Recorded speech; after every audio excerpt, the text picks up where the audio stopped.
దేవుని పరిశుద్ధ నామమునకు మహిమ కలుగునుగాక. ప్రియులారా, ప్రభునామన మీ అందరికీ వందనాలు తెలియచేస్తూ ఉన్నాను. దేవుని వాక్యాన్ని ధ్యానిందాము. 2వ సమూయేలు గ్రంథం 5వ అధ్యాయం 10వ వచనం.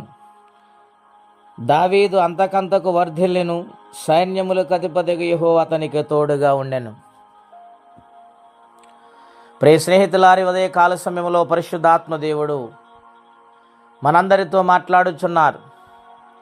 దావీదు కుటుంబాన్ని, దావీదుని దేవుడు వర్ధిల్ల చేస్తూ ఉన్నాడు. మరొక చోట వ్రాయబడింది, సౌలు కుటుంబము నేరసిల్లెనుంది. సౌలు కుటుంబం నీరసించటానికి కారణం ఏమిటి? దావీదు కుటుంబం వర్ధిల్లటానికి కారణం ఏమిటి అని ఆలోచన చేస్తే, దావీదులో తగ్గింపు స్వభావం ఉన్నది. దావీదు దేవునికి లోబడ్డాడు. దేవుని హృదయములో ఉన్న ఆశలు, దేవుని హృదయములో ఉన్న తలంపులు కలిగి ఉన్నాడు గనుక దేవుడే సాక్ష్యం ఇచ్చారు ఆయన గురించి. దావీదు నా ఇష్టానుసారుడు, నా ఉద్దేశములు నెరవేర్చేవాడని. మరి సౌలు అలా చేయలేకపోయాడండి. దేవుని మాటను పక్కన పెట్టాడు. దేవునికి వ్యతిరేకమైన ఆలోచన చేశాడు. దేవుని సన్నిధిని నిర్లక్ష్యము చేయటం వలన తన కుటుంబము అంతకంతకు నేరసిల్లింది. ప్రియులారా, దావీదు ఆశీర్వదించబడ్డానికి కారణం ఏమిటి? ఇటు లోకరీతిగా ఆశీర్వదించబడ్డాడు, అటు దైవరీతిగా ఆయన ఆశీర్వదించబడ్డాడు. ఆత్మ సంబంధమైన వరములతో నింపబడ్డాడు. కారణం ఏమిటని ఆలోచన చేస్తే, విధేయత చూపించాడు గనక. ఈ లోక ఆశీర్వాదము కంటే దేవుని సన్నిధిలో ఆత్మబంధము కలిగి, ఆత్మీయమైన సహవాసము కలిగి, దేవుని హృదయములో ఉన్న ఆలోచనలు నెరవేర్చాడు. దేవుని మనసులో ఉన్న ఆలోచన ఆయన తెలుసుకున్నాడు గనుక దేవుడు ఆయన్ని ఆశీర్వదించినట్లు మనం చూస్తూ ఉన్నాం. సౌలు మొట్టమొదటిగా 2 సంవత్సరాలు చాలా జాగ్రత్తగా బాగానే ఉన్నాడండి. అమాలేకుల విషయంలో దేవుడు తనకిచ్చిన ఆజ్ఞను మీరాడు, దేవుని మాటను ఉల్లంఘించాడు. ఎందుచేతనని ఆలోచన చేస్తే, తన సొంత ఆలోచన వల్ల అతడు దేవునికి దూరం అయిపోయాడు.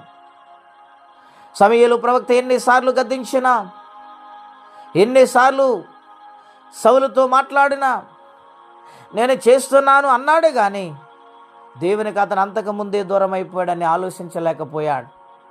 కాబట్టి ప్రియ స్నేహితులారా, దేవునిచ్చిన ఆశీర్వాదాన్ని మనం పొందుకుంటూ దావీదు వలె విధేయత కలిగి బ్రతికు వారిగా, దేవునికి లోబడే మనస్సు కలిగి వారిగా ప్రతినిత్యము ఉండాలని ఒక దైవజనుడిగా మీకు మనవి చేస్తూ ఉన్నాను ప్రేమతో.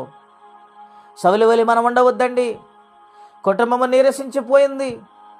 కుటుంబం అంతా కలతలు, హత్యలు, సమాధానము లేని పరిస్థితి, చివరికి తనకు తానే ఇష్టము లేని మరణాన్ని ఆయన అనుభవించాడు.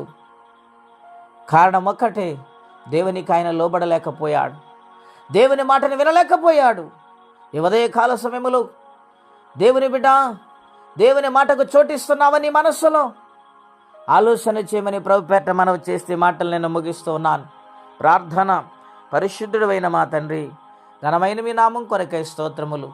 సౌలు వలె ఉండకూడదని, దావీదు వలె విధేయత కలిగి నీ సన్నిధిలో బ్రతకాలని ప్రేమతో హెచ్చరిస్తూ మమ్మల్ని నడిపిస్తున్న తండ్రి, మీకు స్తోత్రం. నాయన బిడ్డలందరిని ఆశీర్వదించండి.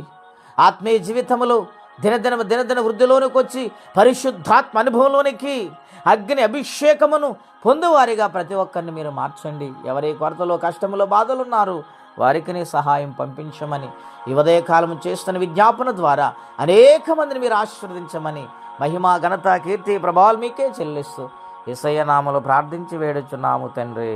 ఆమేన్. దేవుడు దీవించును గాక. ఆమేన్.